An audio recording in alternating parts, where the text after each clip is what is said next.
Hello, friends. I am Jonathan Pishner with Apex Counseling. Today, I wanted to spend some time with a concept that I work a lot with. I work with trauma a great deal, and there's a lot of stuff that's really useful to know about trauma, both for the person who might be experiencing it, but also for people who might have a traumatized individual in their lives, because there are a lot of things that occur that if you're not familiar with how trauma works, it can actually look crazy. And it can either make you think or make someone you care about think that your behaviors are like completely outlandish, in the sense of like some of the stuff that people experience when they have had a traumatic event. So one of the main things I want to talk about today is how trauma really messes up the filters in your brain.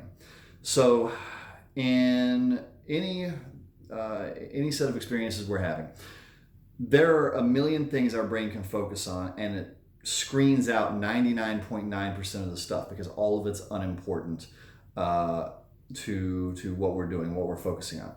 So a really easy example that I want to give that right now a lot of people experience. I work with a lot of Iraq war veterans, and there's a thing that they experience in their filter because of the environment they're in that a lot of other people don't, which is when you or I or anyone else who's not been in a wartime situation drives down the road and there's a bunch of stuff laying by the side of the road, garbage or whatever else, our brains filter that out. That's not really a thing we have any focus on.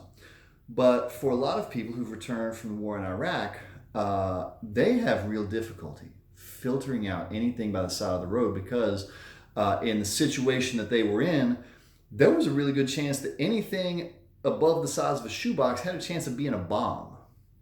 So a lot of my guys that I work with that have been through that situation, one of their main struggles is just getting to work.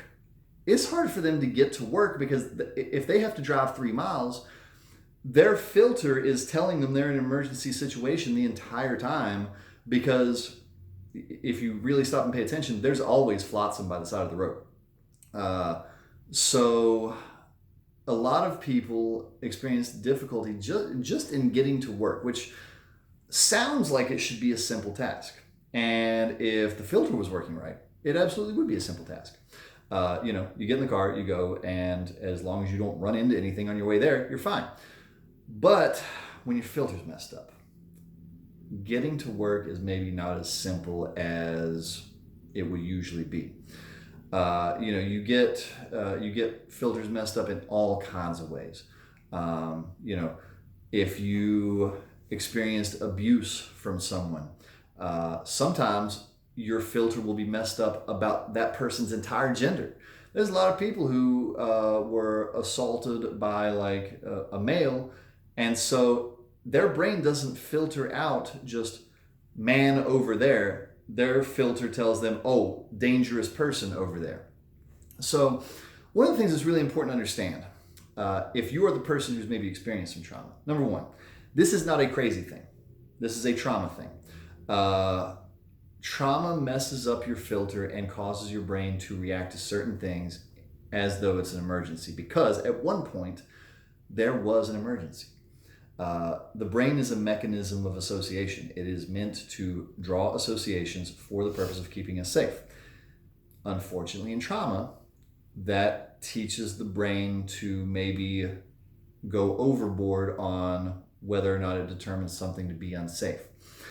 If you're the person who knows somebody who's traumatized, one of the things that's really important to understand is this is not really a, hey, just ignore it type of situation. It would be so much easier if it was. But the reality is, trauma is one of those special circumstances where it's really hard to reset your filters unless you receive specialized help with that from a trauma therapist. So, if we go back to our war veteran example, just saying, hey, just remind yourself that's not a bomb. It's totally cool. I mean, yeah, that sounds like the thing you would do, but that actually does nothing for the person. So if you know someone who is experiencing this kind of like filter breakdown, one of the best things you can do is, instead of just telling them they're wrong, because they already know that's a mistake. It's not like they need to know that, and they just, they didn't think about the fact that they're in America and that there's no bombs by the side of the road. One of the things you can do to be beneficial is to at least, demonstrate as much empathy as you can for being a person that's not ever been in that situation. Like, instead of telling them what they should be doing, just kind of like be with them in the moment and like get the fact that they're having a struggle. And I know I'm saying that like it's all simple. It's sometimes kind of hard to connect with somebody's experience if you have not had that experience. But just telling people that they're doing the thing wrong is basically not helpful.